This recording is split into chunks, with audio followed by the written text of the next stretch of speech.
Hello everyone, and it is time for another episode of the Gibson Show, and today I am joined by the big man, Mr. Worldwide, Iain Chambers. Iain, how are things, man? Hold on a minute. The big man, Mr. Worldwide. Yeah. Come on, Gibbs. What's this? Like we all know that there was once a question on a broadcast a while back, was the big man going to Berlin? And the big man was going to Berlin. Well, do you know what? Out of everything I've done recently, the one thing that I've been looking forward to and we've been putting this off for too long, Gibson. Mm-hmm. I've been seeing you putting in the work with this podcast. Every single time I load up Twitter, you've got another clip of another guest. Mm-hmm. So first things first, congrats on building this up and putting together something pretty special and giving people a voice out there to share their experiences in esports and beyond. And I've been excited to get on it. Apologies it's taken so long, but we're here. We made it, Gibbo. Let's do it. Yeah, let's do it. Look, it's only come at the expense of a happy fiance, healthy mental mindset, Nah, I'm just kidding. I think, look, yourself, there's a lot of work in esports, but I think with the events that are coming up, it's worth putting in a little bit of effort to get the top wow, what's people. Coming up? Is something coming up? There is a big event in Siege coming up next month. And I seen that. Funny enough, you might happen to be in the same place. You said that you like Montreal in February. I'm just saying. I was just saying that I'd like the idea of the idea of being there, or going as a fan, or I've always wanted to go to Canada. But look, jokes aside, I think that this is set to be an incredible invitational. Mm-hmm. I think no matter who's going to be there, talent team or whatever else, I think that there's something special in the air, Gibbo. I don't know if you feel it too. I do. Look, the minute the tickets went out, I bought a ticket. I was like, right, chances are I will not get asked to go there as talent, but I am 100% going there. I am buying that ticket. There wasn't a hope I was going to miss that event because it's the first one since COVID hit. It's the first time we're getting a proper invitational with an audience. And I think Sorry to jump on you there, Gibbo, but there's been several events as of late where it felt like things were finally back to normal, right? And that goes beyond esports. I mean, just in traditional sports where we had crowds and everything was back. And don't get me wrong, in Siege and in other games, we've had majors and we've had live crowds back in business. But an invitational in the home of Siege, where people are going to be chomping at the bit to get in that arena and be on Siege's biggest platform for the first time, like you said, in several years. So I think that people are going to be in for a real treat in February. And if I'm not wrong, if last year Siege announced the fact this is the last one in Montreal, it's going to go city hopping around the world after this. So, it's all about visiting the home of Siege for the last time.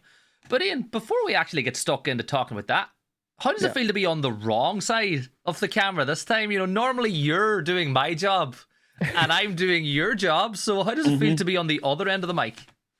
There's a host. She's really good. Her name's Rachel Stringer. And I work a lot with Guild Esports, which we can touch on at some point. And one of the things I do is a FIFA football chat show.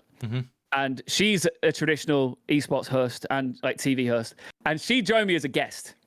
And we had the exact same conversation of it's so weird being interviewed when you are the interviewer and you're almost suppressing all the questions that you want to ask. And you feel hold on a minute, am I worthy enough to be sat as a guest and being interviewed when all I normally do is ask people questions and get people hyped?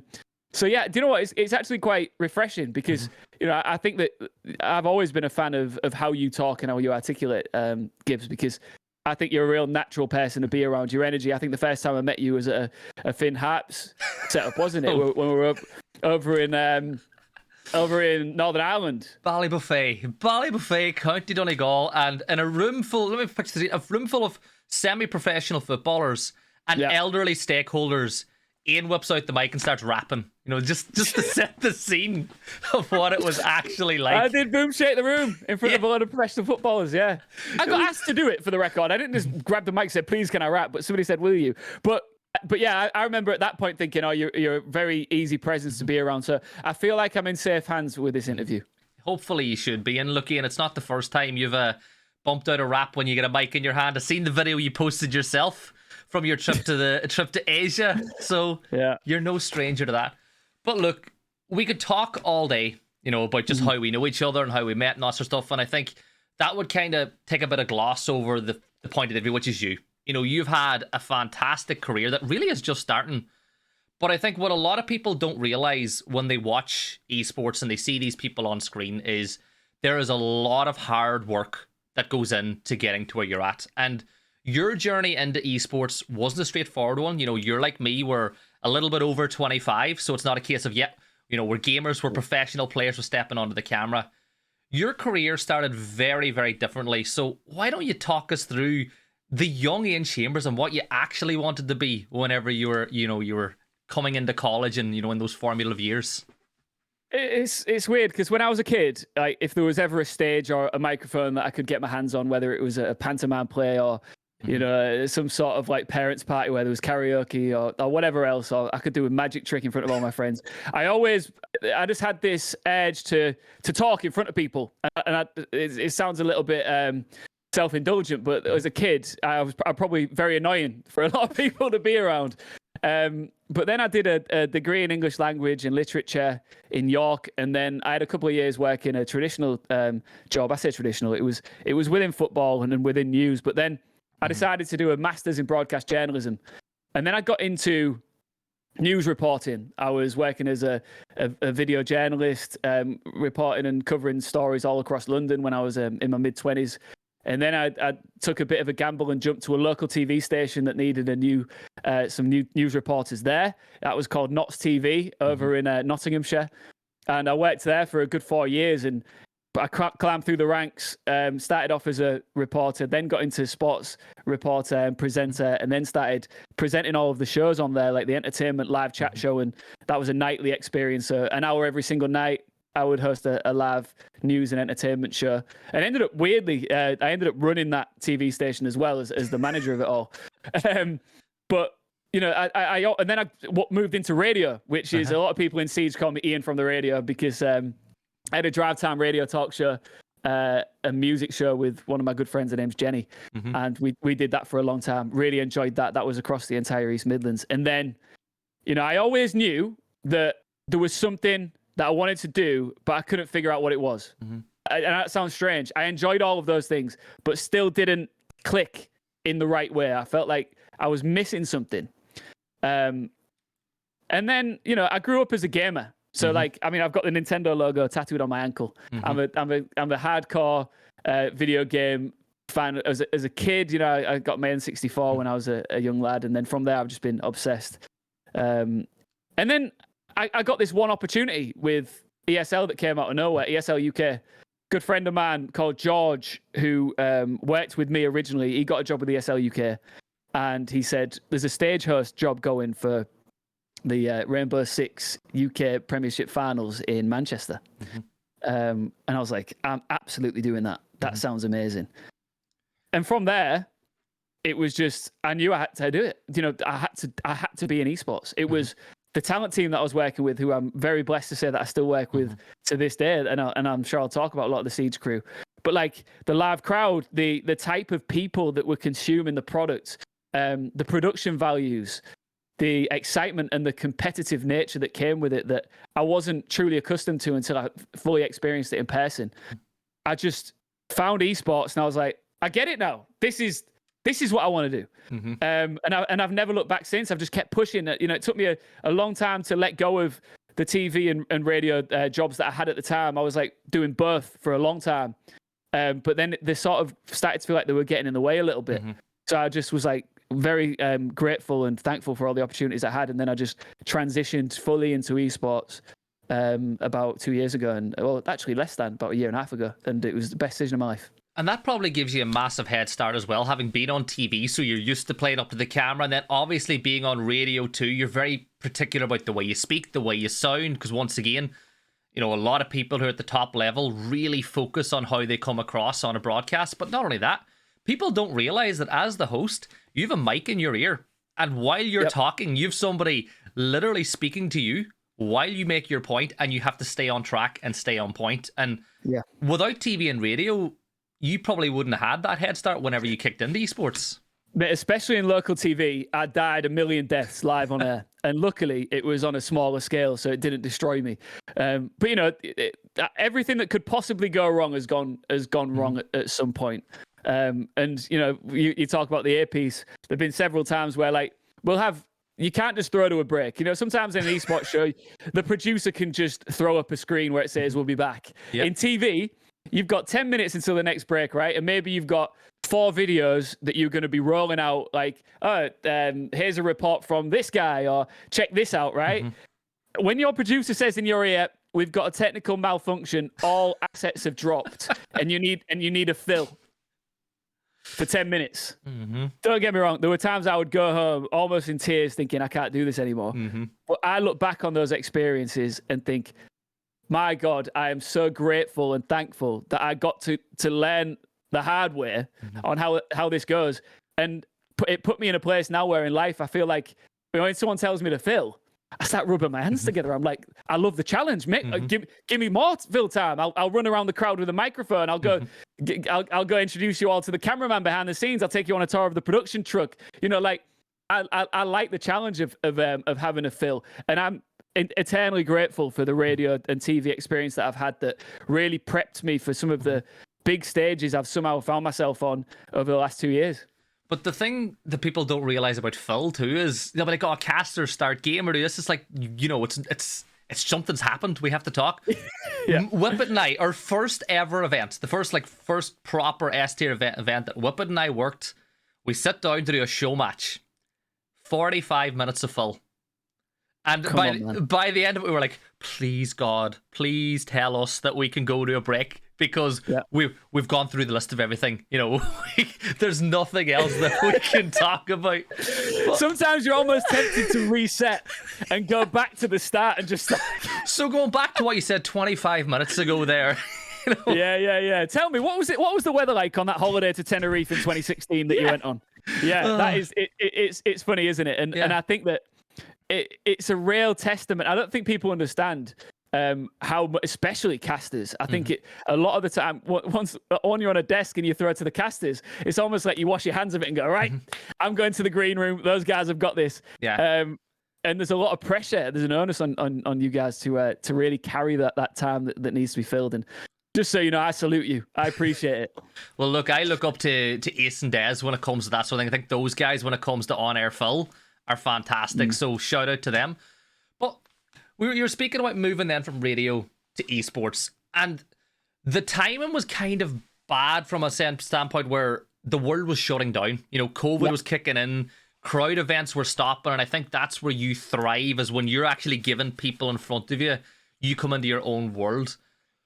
Do you think that was a good thing for your career insofar as you properly learned how to become a host on camera? You know, even though you had TV experience before, or is there still a little bit of disappointment there, thinking, you know, if COVID hadn't have happened, where could I be now? I've got zero regrets. Obviously, COVID was a horrendous time for all of us, and affected many of us in horrendous ways, in dramatically terrible ways, but also, you know, it gave us a chance to live differently at times.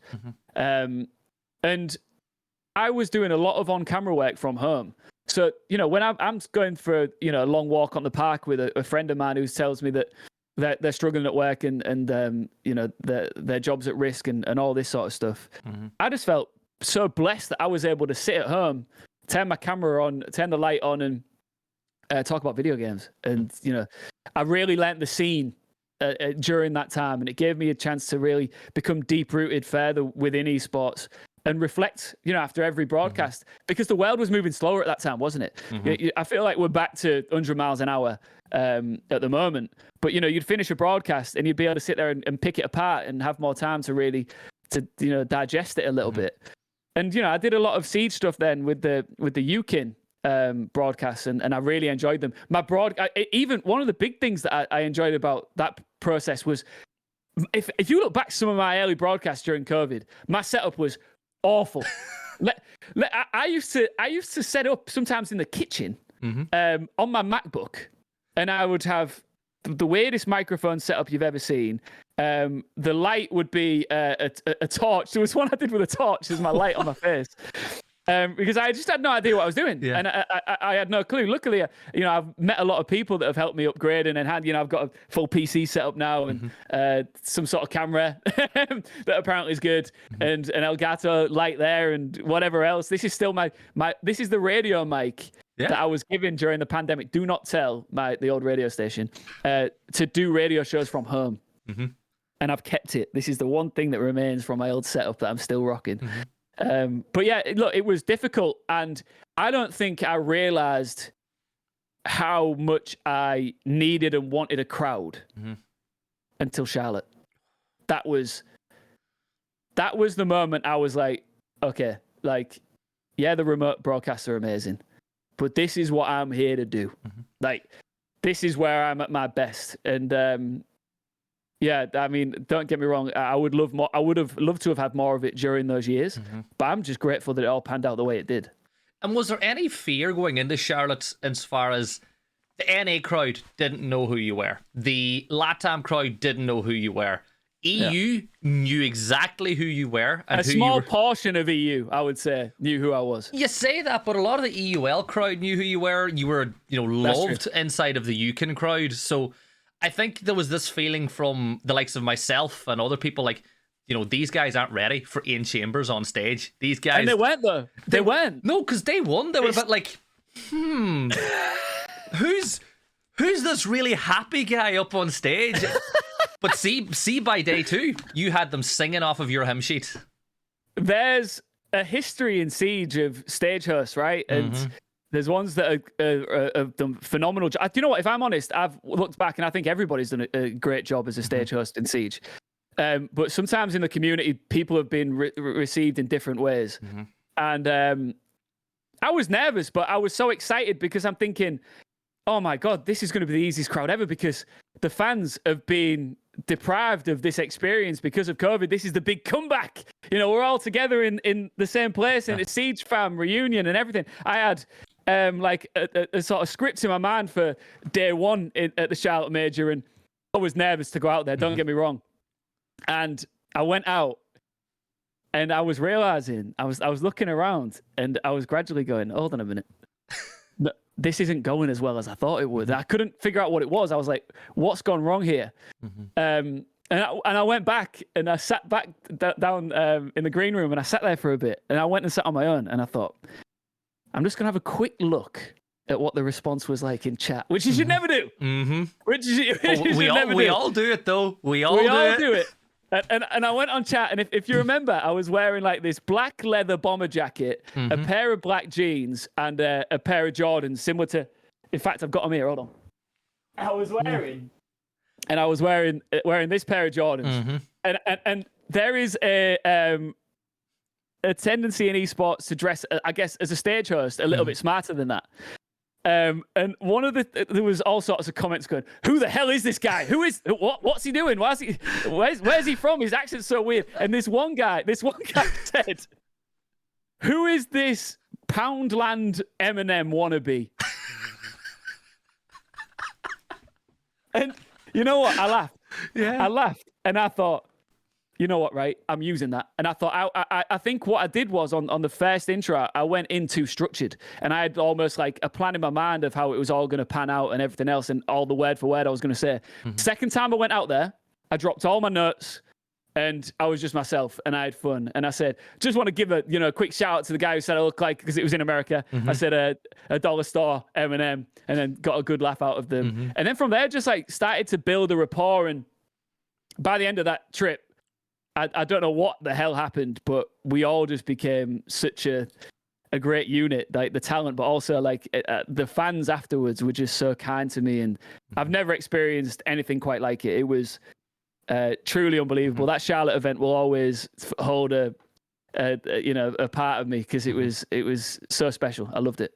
I think for me, the funniest thing was when you came out, Whippet turned around and goes to me, Gibson, why can't you dress like him? Why do you have to dress like a 45-year-old Irish dad all the time? And I was like, come on. It's funny. They won't mind me telling you this, but Des and Demo have both messaged me individually over the past couple of weeks, asking me what trainers they should. I'm like, when did I become that guy? Like, I've started to like look at those posts. So I've done the same. I bought a pair of Jordans. I'll put my hands up. Hey, you're looking good, bro. And I like you've got the nice. Is that green? Is that a green bomber jacket? I'm feeling it. It is. It's green. It's got fur on the inside too. Oh, it's warm as well. It's warm. You need it at the minute. It's a bit cold. You know. But you definitely do. But I do just want to say, just to rewind. Yes, it was like a baptism of fire. But to be accepted by the Siege community as a newbie. Relatively newbie, you know, I was there on a small scale in Yukin, and have them as loud as they were, and you know, ultimately, I say I didn't have them that loud. It was the players and the games that had them that loud. But I wanted to bring a certain energy that enhanced it, and it went so well. I've never ended an event like I did that Charlotte one, and went off into the sunset thinking that went well. You know, and Reddit loved it. Like, that's the thing. Day one, there was a little bit of cautiousness, but after the second and third day, Reddit loved it. And I think you probably knew deep down at that point, yep, global Siege community has accepted me now. And I don't think an event would be the same without you. You know, you've got incredible stage hosts like you, but then you've got Milosh, who on the desk is just so good at what he does. You've got, you know, Doa did a great job on the desk as well at that major. He did. But then we great guy as well, by the way. Really good guy and very talented. Then we moved to Berlin, and this is your second major. It's inside of Europe, and it's a lot more intimate. You know, that sort of a venue. And I think this venue, maybe you could talk about it a little bit about yourself, but it didn't maybe suit you as much as you'd like, because it's harder to get in amongst the crowd as it was in Charlotte because of the open arena. Yeah. But what was it like to be on the stage in that more of an intimate, you know, venue? And then, of course, hugging your boy Leon, who you've known for a while through this UK Siege community after they went and won that major.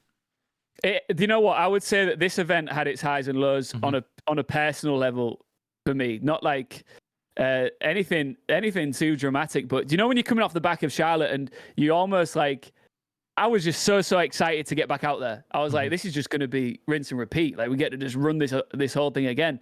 And obviously, you don't see the true design of a set and a stage until you get there. And I'm a big believer, and it's not just Siege. I've been lucky enough now since Charlotte and beyond to have a lot of crowd events where I get to run around and be in and amongst it with the people, which is my favorite thing to do. I'm all about crowd interaction. And on the stage, it was like there was the lower deck, the stage where ideally I'd have wanted to be, where I was in touching distance of the crowd and like able to communicate and that sort of a vibe. However, I was put on like a stage higher up, so it was like a platform.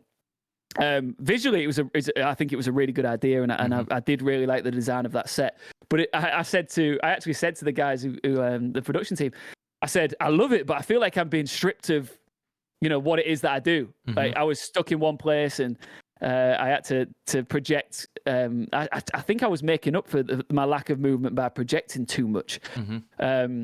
But I still loved it. It still went really well, and the feedback still was great. But ultimately, the thing that I will always remember about that, as you said, was Leon. You know, Leon believed in me before anybody else did. When it comes to the community, he was very loud about me. I think a lot of it was tongue-in-cheek banter, but at my first UK event at the Prem Finals in Manchester that I mentioned earlier, you know, Leon was there amongst some of his great friends who are also friends of mine now.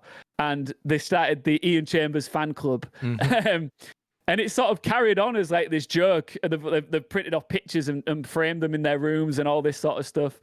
And to see him up there, not only, you know, progressing through, I was speaking to him after every series that they won with Rogue. And I remember standing there at the very end of the grand final, and I had FaZe Clan notes and I had Rogue notes, because it went down to one round, right? And I'm standing behind the curtain and I'm thinking, please, this is an EU crowd. I get to go out finally onto the stage now and give everybody the big moment with the winning team. And the moment that last kill goes down, I throw the FaZe Clan notes over my shoulder, no offense, and I charge out there. And I am delighted to give Rogue, because what a team, by the way. What an amazing team. What a journey. What a story. The crowd was the loudest I've heard in that moment, right? It was like a football team winning the Champions League. Everybody was there to really go loud for Rogue. And there it was, my man Leon, hugged him at the very end, the guy who believed in me from the start. I've always just been a big fan of his get in the bin and everything that he does. And to see him lift the trophy with that amazing team, that amazing roster, it was one of the greatest experiences ever for me. Like as a professional broadcaster, it was so cool. And I don't think a lot of people realize how good a person Leon actually is as well, off screen. Like, he will give anybody time if they need it. So shout out to Leon, because I was at his birthday party. Don't know how that ended up, but I was at Leon's birthday party. But with an event like that too, there's a lot of prep that goes into it from your standpoint, and your prep will be a little bit different than maybe the desk analyst's prep, who's be different to the caster's prep. Because some people think, this man's a natural. He just walks on stage and does his thing. And I'm sure there's a lot of ad hoc. Sometimes you come up with an idea in your head when you're on stage and roll with it. But for the people who don't actually know how difficult it is being a host, why don't you talk them through how much prep you actually have to do? Because, not only are you thinking about what you're saying, but it's where you're standing, where the camera is, where the crowd is. There's a lot that goes on. It's been, I think it's the fundamentals of being a host of any kind, like, for me, have built up over the years. So, like, I don't worry anymore about, where I go, where my eyes look. As long as I'll always speak to production. I'll say, where's the hard camera that I'm going to be looking at whenever you want me to address the people at home? They'll say, there it is. Okay. Once I know that I've got those fundamental elements where I know where this is, I know where that is, it all comes down to making sure that I am, like, fully aware of what's led to these moments. I do a lot of prep. If you speak to some of the other talent team, when it comes to team introductions, we have this little ritual that sort of happened now where, like, let's say it's Rogue, right? I will sit in the hotel room. There'll be Emmy will be there, Des will be there, Ace will be there. Whoever's around will jump in. Fresh will be there, and I will be running through my introductions to each team for when I do the it's Rogue. When they come out, I'll say a little line before they come out, and I will I'll do it in front of them, and they all love it. Yeah. It's become like this little novelty part of the trip when we do these majors, and that's one of the biggest parts of prep. Demo, for me, I've got to give a shout out to Demo, because he is an encyclopedic knowledge when it comes to Siege, not just Europe, everywhere. He knows what is going on at all times. And luckily, he's a very good friend of mine. We lean on each other a lot for lots of different things. One of the things I lean on him for is to just make sure I don't miss anything. And I run through what I know, and then he'll tell me what I don't, and then I go in feeling like I've got everything I need to know going into these events. Because the difficulty for me is that I just don't have the time to be as committed. And because, for example, if you're working EUL, you're fully immersed within the scene at all times. I also run a business, and I work a lot with Guild Esports. I'll jump into different games, so there are times where things can go over my head, and I want to make sure that when I go into these events, I don't miss a beat.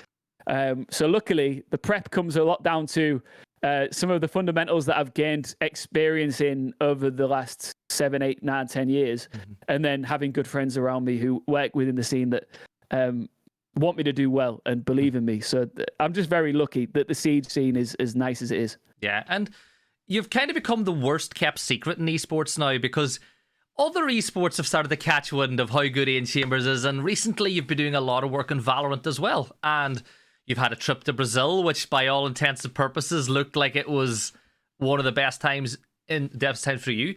Working an event like Valorant, what are the major differences with Siege? Because obviously the demographic, even though it is still esports, is slightly different. Every esport has its own different type of demographic. Was there nerves jumping to a different game? Or was it just a case of, I've smashed Siege, I'm going to stay in Siege, but I need to expand my portfolio because, you can't, I don't think anyone in a hosting role should, pigeonhole themselves into one particular game. Sure. I think as an analyst, right, I think it's very rare that you can jump around. There are several ones that do it really well, and I admire them. Analysts and casters that jump between games blow my mind. Because the level of insight and knowledge that you need on an intricate basis is so far beyond, measure. Like to be able to jump between them, because you have to be so, you need to be in the trenches, right? You need to be fully immersed within that video game. And as a host, luckily for me, my strength set is making sure that I believe I can steer a ship really well as a host. You know, I make sure that we get from A to B. I make sure everybody is clued up on where we're going. I like to bring energy. I like to make sure that the analysts say everything that it is that they need to say. I like to interact with the viewers and whatever else. But you cannot go into any of these events without doing your due diligence and making sure that you've done your research.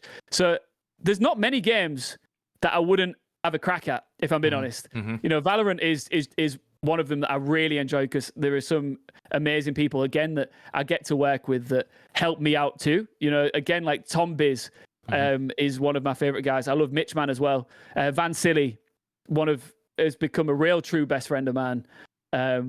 And these people will help me out when I need to know certain bits and pieces that I've missed. Again, you know, like little Easter eggs that I might not have picked up on. But I'll always do like the prep that's needed before going across. And then once I know that I know everything I need to know, then I feel like, okay, it's game time. Now I get to go be me, but with the information that I need in my brain. So it's not easy. And sometimes, you know, there are hosts out there that do jump around on games, between games like I do. And sometimes you might see some of them get crapped on by the audience saying, how do you not know all this and how do you not know all that? It's like, well, have you seen this guy or girl's schedule? Do you know that you can't know everything? And I think that sometimes people don't get enough respect in the role that is hosting because on its own, it's a tough job, you know? It is, but it has its perks. You know, it is a tough job. There's a lot of work behind, but it is probably a job that anybody who's at the highest level will say there's nothing else in this world that hits quite the same as this. And you were recently in Brazil, and Brazilian fans have this reputation for being some of the most passionate in the world. So why don't you tell me about what your trip to Brazil to work that event was like? And am I wrong, or did I imagine seeing a video of you doing capoeira? I did do capoeira. That is just a prime example of Red Bull being truly incredible. I've worked 2 Valorant events with Red Bull now. The first one was last year in what year is it now? 2023. 2021. There was the Red Bull Campus Clutch, the first ever one in Madrid, and it was a very different experience because of the pandemic, of course. But it was still truly special, and there were players in attendance, and it felt like it was like the comeback, I guess, of LANs. And I was desperate to do it again. I was just thinking, I just want to work that again because it was so much fun. And then I got rebooked for the second one in Brazil, and in what feels almost like, you know, a normal world again. It was just amazing. 250 players, I think it was, flew out there to Brazil from different countries from all around the world. A lot of them had never even left their home state or the home city or whatever. And then they found themselves out here competing for a cash prize in front of big cameras and a big production and big talent. And it was amazing. You just said the name of that Brazilian martial arts. I said it. I always say it wrong. Say it again. I said capoeira, but I'm only going from what I know from Tekken. I've said capoeira.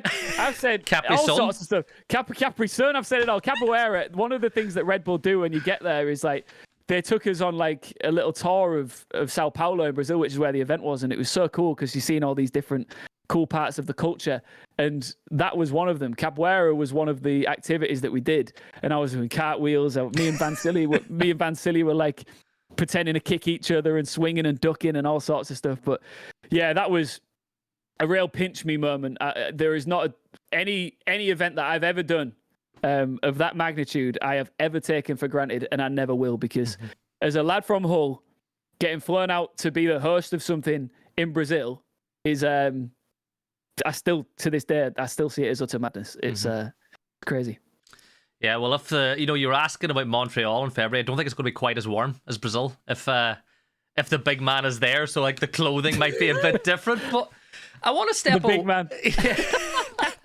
I want to step away for a second from the hosting side of things, because you have a lot going on, and you touched on it a few times, and you signed the deal with Guild, and I think you've recently renegotiated to stay on for another year. That's a pretty mad world as well. Sponsored by Sky, David Beckham, one of the co-owners, and you've done lots of incredible things for them. Talk us through what it's like being a part of Guild and how they've been treating you. First esports event I had after ESL was an acting job for Guild Esports' very first video. Yeah. So I signed with Bad Moon Talent, with my agency, when I'd only had ESL experience, and I put together a show reel of my TV work, and I sent it to a guy called Andrew, who's the CEO there, and we met up in London, and he signed me up, and they were a startup at the time, and it was I was so excited about it, and it took a while, through the pandemic to get anything rolling, and he just messaged me one day, and he was like, "Got you an acting job with Guild Esports. It's headed by David Beckham. Do you want to do it?" And I was like, "Yeah, absolutely." So I'm like calling my friends, like trying to learn how to act. And oh man, I've got friends who are actors, and one of them's called Mark, and I met up with him, and I was going through my lines. I had like 5 of them. Basically, it was to announce their Rocket League team. I was a mechanic. And we were, instead of talking about last night's football, we were talking about, did you see that goal last night on Rocket League? And we get out our phones and we're showing from there I met Gregan, who's also a very good friend of mine. Another guy who backed me, and that I, to this day, will always back him. He was in the video as well. And I just approached him and I was like, anything else going on at Guild? And he was like, oh yeah, we can get asked to get you involved casting some of this Rocket League stuff that's coming up. And I got involved with that. And it was just this crazy ride, because I kept getting more and more work with them, to the point that they then launched their headquarters in Shoreditch in London, which is magnificent. If you ever get the chance to come, Gibbo, I'll take you on a tour. You'll love it. And signed a deal with them last year where I do X amount of shows for them a year.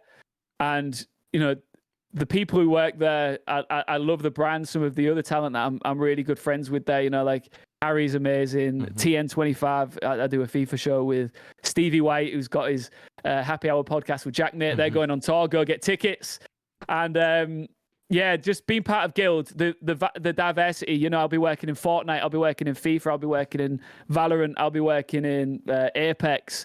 It's really, if they'll just call me and say, oh, we need you to do they could say tomorrow, we need you for a Mario Kart competition. I'm going to be there, and that's what I love about it, the versatility, but also helping them grow their audience by putting out content out there, and also just helping be part of some of their partnership deals. I've been in adverts with Samsung and all sorts of stuff. So yeah, it's been crazy, and I'm again super lucky to be part of an org from the get-go, and somehow still clinging onto the deal, brother. Yeah, I think it'd be cruel to say Guild are an esports org, because they're more than that. They've got that kind of 100 Thieves lifestyle brand idea going of it as well. When you look at the people that are working there, I had lucky enough to meet a lot of those guys whenever you were over in Balbuffet for the football game. Of course, yeah. And we bumped up with one of the guys again in Jönköping, because he was over with his new talent company. So it's a small world as esports when you really look into it.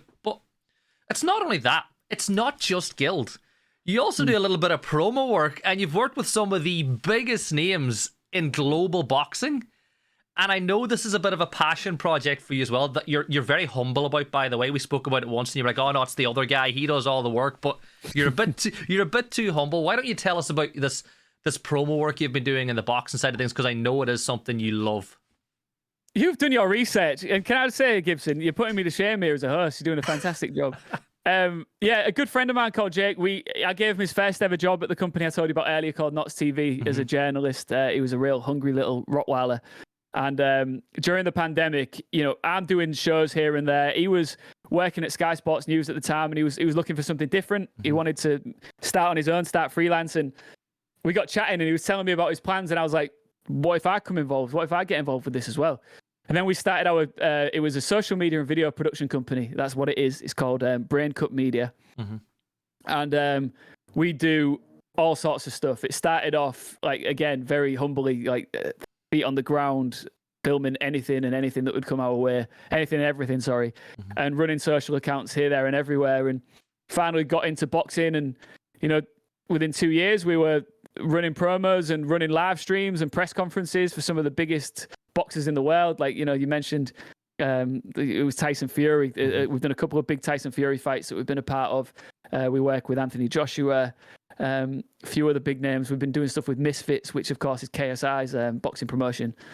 And we've actually started to branch out into esports as well. We've done a couple of esports events, live streams too. So check us out. Yeah, you're right. I guess I am a little bit quiet about it.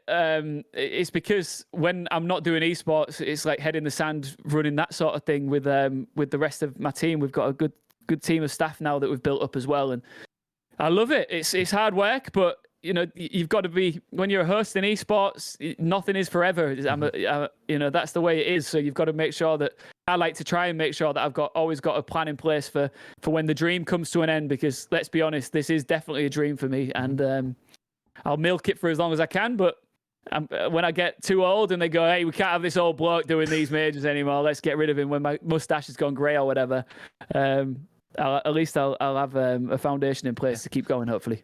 I think the whole idea of aging out, though, I don't think that's going to exist in esports. I think, you watch traditional sports, the voice of a game is the voice of a game. It doesn't matter how old they get. So hopefully you'll be with us for a long, long time. But I want to talk a little... You too as well, bro. You too. I'm only new. I'm still new. So, there's a lot hopefully to come from me too. I work hard. We'll see where it gets me. I'm going to give you your flowers right now, actually. I actually messaged you the other day. The thing with, if anybody out there is looking to get into esports or any form of broadcast or job, to be honest, that it's like a passion and it's a dream of yours, Gibson's is putting together quite the blueprint of how to do it. And what I mean by that is he's extraordinarily friendly and it's authentic. Being a good person and being easy to work with and a pleasure to be around will go so far. I can't emphasize that enough. We see people come and we see them go. And the ones who stick around for the long time are the ones who are a pleasure to work with. Authentically a pleasure. And that authenticity comes down from an appreciation to every single role that it takes to put together a production, or every single role that it takes to put together a talent team. Everybody's there for a reason. And being a good person will go a long way. I've said that 16 times now. But Gibson, number one, you're a really nice guy. But also you're dedicated to your craft. And on top of that, you are working hard outside of the work that you're actually getting paid to do, the broadcast, to bring extra content, to cement yourself out there, to make sure that people start to see your name and go, oh, this Gibson fella. And don't get me wrong, you've done some big events and you are just getting started. And I just wanted to make sure that I gave you those flowers because you've been hyping me to the bloody moon on this podcast. So congrats on everything you're doing so far. And I mean it. I think your work will pay dividends in the end, bro. You're going to make me blush, man. Thanks. I suppose all I'm going to say is I'm doing this on top of a day job. So it's hard work, but I appreciate it. I'm going to get that clipped. I'm going to send it to the fiance to remind her how lucky she is, Oh, yeah. If you slap this on the end of there as well, you're sexy too. I don't know if you saw the clip of what I did in Charlotte. Yep. Yep. That is one of my favorite moments ever. In fact, as somebody who was in the crowd, yeah. What happened from your perspective? I want to hear it from somebody who was watching. I've told the story to my friends so many times. So, do you remember? The funny thing is, I know the guy. I actually know the guy because he actually works in esports as well. And I was walking back from getting a drink, and it was like, all I hear is, hold on from you. Because it was the middle of a break at the time. On the stage, yeah. I'm going to do something here. And I want you guys to get in. I was like, oh, here, this is Iain. What is Iain about to do? And I was like, I could look and I could see some of the Uber guys going, oh, what is Iain going to do? What is this man going to do? And when you did it, when you made the phone call, I think it was brilliant. Like, that's the sort of thing that I think esports is missing. And I think it was great, but I loved it, man. Yeah, I mean, for context, I was sat watching. I think somebody tweeted a picture of a guy with a sign saying I should call her. Mm-hmm. So we went on stage, and I was like, "Well, you should call her. In fact, let's do it right now." And he gives me his phone. We call his girl. Just for the record, I did do my due diligence beforehand to make sure that she would be up for receiving some sort of a call. She didn't know, but he said, we're seeing each other. Whatever else, it'll be fine. I was like, okay, cool. And then I call her in front of everybody and tell her how this guy is the most charismatic, sexiest man I've ever seen. The crowd goes nuts. This guy hopefully has a memory that lasts a lifetime.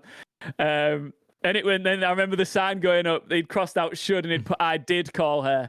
And honestly, that was a big moment in Charlotte. For me, I think, because I think it won over a lot of people in regards to doing things a bit differently.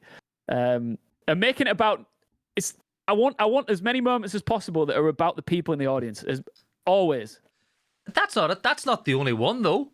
You know, there was a very brave lad that we both know who works for M&M, Cal, and Cal. he had a very important question to ask as well. And you know, a lot of people here, like yourself, grew up gaming, and there's things that you get that's like a buff. You know, like you play Fallout, you wear a hat that gives you +2 charisma and +3 luck. Well, I think by getting you involved in his proposal was like, yep, +10 luck, +10 charisma. She was never going to say no once he got you involved. You know what? I was so nervous about that for so many reasons, but luckily I did speak to her afterwards, away from Cal, and she was massively delighted. But what was crazy was Cal brought it up to me in the hotel lobby on night 1. Yeah, and he said, "Oh, I'll do something. I'll call my girlfriend." I was like, "Are you sure? Yeah, cool, we can do that." I mean, I said there needs to be a reason. So, like, do you want me to tell her that you're a sexy beast like I did the last guy, or what's the sort of thing? And he was like, "What if I propose?" And I'm like, "You're gonna do what?" Man rocks up to me the day after, and he's got a ring, and I was like, "Okay, this is real." Like, Eric, the videographer, I tell him what we're doing, and he's going, "Oh man," and I've got to film this. What if it goes wrong? It was a scary moment, but it was crazy. It was so sick, so much fun. But here's the thing: for those two, for that lovely couple, you're going to be a part of their lives forever now. You know, I'm going to the wedding. He texted me. He texted me the other day. He said, "Do you want to plus one for the wedding?" I was like, "Yeah, sure, let's go." Yeah. So like, that's the thing about these connections that you make in esports. And speaking of connections, though, this is where I want to move on to another topic. And I think, you know, you're a massive proponent of this. Fresh is 100% the same mindset. It's paying it forward, being genuine, and anytime that somebody passes on something to you or does something nice for you, you pass that on to somebody that you think that deserves it too. Why do you think that mindset's so important to who you are as a person? You know, is it that northerner charm that you have, or, you know, why is it so important to you to be so authentic and to raise, you know, as I like to say, you know, the rising tide raises all boats? You kind of have that effect, as does Fresh, to the people around them. So why is that so important to you? You mentioned authentic there. Like, I think it's important to not raise everybody. What I mean by that is you raise the people that you think are good people, and you believe in them, and you want to give back to them. I think what it comes from is I nearly gave up on this completely. Like, there was a point where it was the first year of lockdown, and I got offered a job for Leicestershire Police. I nearly tapped out. I'd met so many agents in entertainment. I came so close. There was a point where I nearly had a role in a Saturday night TV show on ITV. Fell through last second. And there was just a few barriers that were getting put up. And there was a point where I was so close to tapping out. And I remember being sat in the garden at my parents' house because it was lockdown, couldn't go inside. And my dad comes out and we're chatting, and he was like, "What are you doing? You're not. You've sank too many years of your life into this, and you're great. You're just having a bad run of luck." And I just know how incredibly lucky I am to have got the position where I get to do some of the gigs that I get to do are just ridiculous. So, like, I would never deny giving a helping hand to somebody who wants to get on this platform and do what it is that they love. And I think that if one of us win and we all win, then it's a better position to be in, because if I find myself in a position now at Gibson where I'm on a desk with you, we've got a great rapport, we know we support each other, it's going to lead to a better broadcast. If we're holding people down and dragging people down around us, then ultimately you're going to lose as well. So, you know, when people say to me the age-old term, I should know this off the top of my head, but I don't. It's like, careful who you cross on the way up, they might catch up you on the way back down. That's true, but I don't even think about it like that, because that means you're thinking consciously about how you're treating people on the way up to try and be a nice guy. I just think be genuine, treat people how you want to be treated. Yeah. And for me, I think it all comes down to the, you know, I know how hard it is to make it to any sort of credible position in a decent space. So if I can help in any way, it's the people who reach out. In fact, you reminded me there's a DM I need to get back to on Twitter, so I'm gonna do that straight. I've got to practice what I preach. So yeah, I think it is important, and I know that you do it as well, and I know that I've got friends. A lot of my friends do it too. I just think it's the right way to be. Well, if it wasn't for you and Fresh, I wouldn't have got the confidence to ask for a gig that I asked for, and I wouldn't be probably here today. I still would be casting. I'd hope it's still going through the grind, but I think speaking to you and Fresh and Charlotte was something that really changed my career and my career progression. So, you give me flowers, I want to give you the same back. You've had a massive impact on that for me.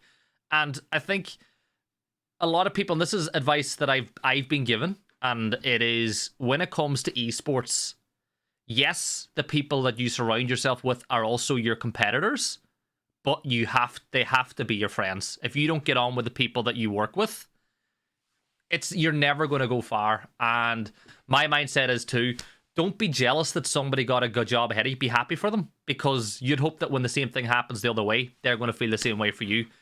And for you, Iain, as a host, like, there's not a lot of hosting gigs going around, and I know that you get on really well with a lot of them, and I feel like you're another one who believes the same way, when it comes to that side of thing.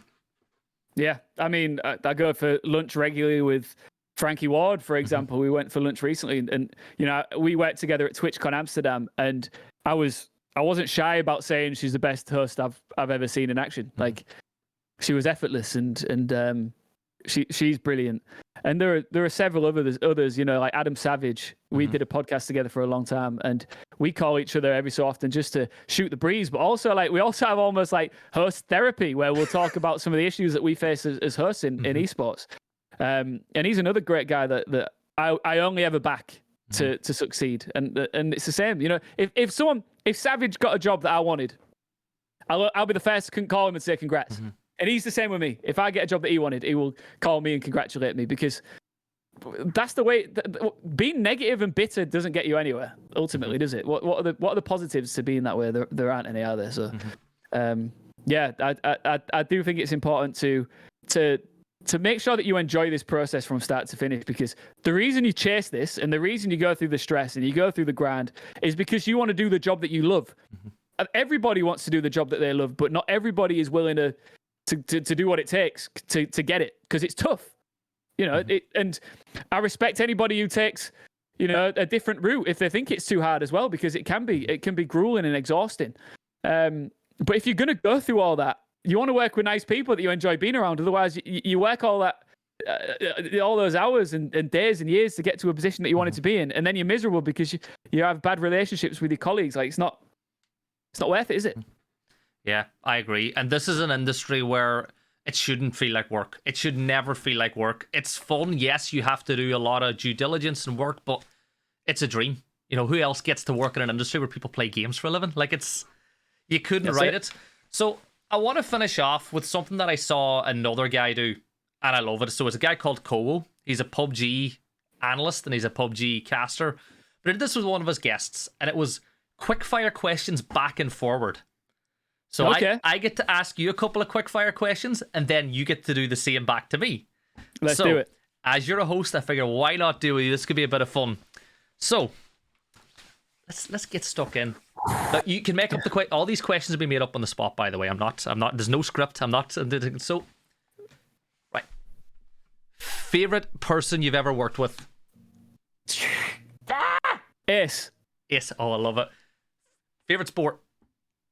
Basketball. Favorite game? Mario Kart. Mario Kart. Okay. No. Can I change my mind? Okay. Legend of Zelda: Breath of the Wild. Okay. I like it. First ever TV gig.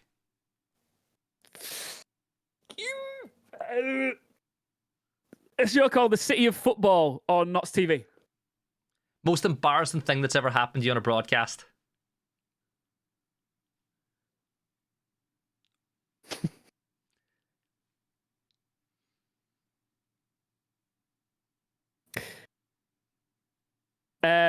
I was live on a local TV at a theme park that just opened, and I went up to a woman and I said, "So what do you think?"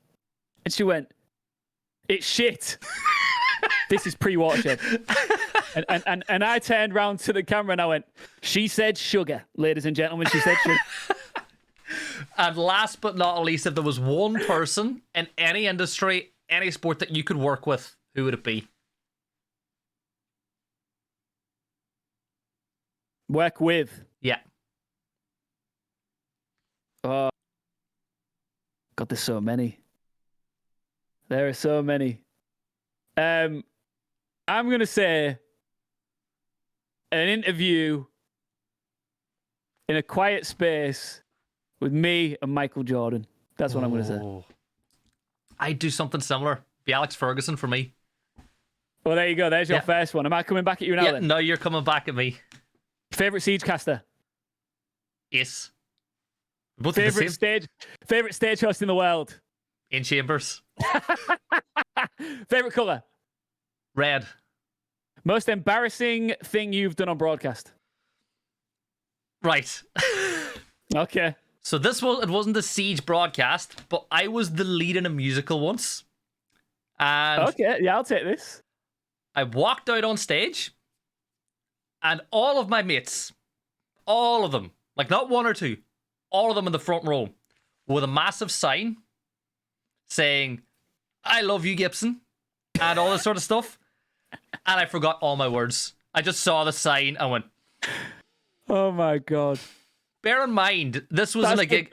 I was wearing a Spider-Man costume under my clothes to give me muscles because I was so skinny. I was playing a big muscly guy. Have you not got that on now? Yeah, all the time. All the time. Good. That's a good answer. All right.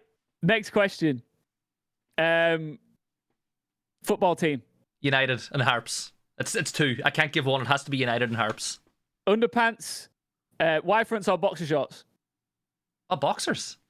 Oh, I thought he might have been a tighty whities guy. All right, I've got a few more. Got a few more. Favorite place in the world? Ooh, Greece. Good choice. Who's winning Invitational? Right. My heart. And you can only say one team. No explanation. No. No, go on. You can explain. Go on.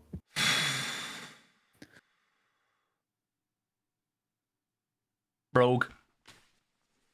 I think they had their little. That would be nuts. I think they've had their post-event hangover. I think that they're going to do it.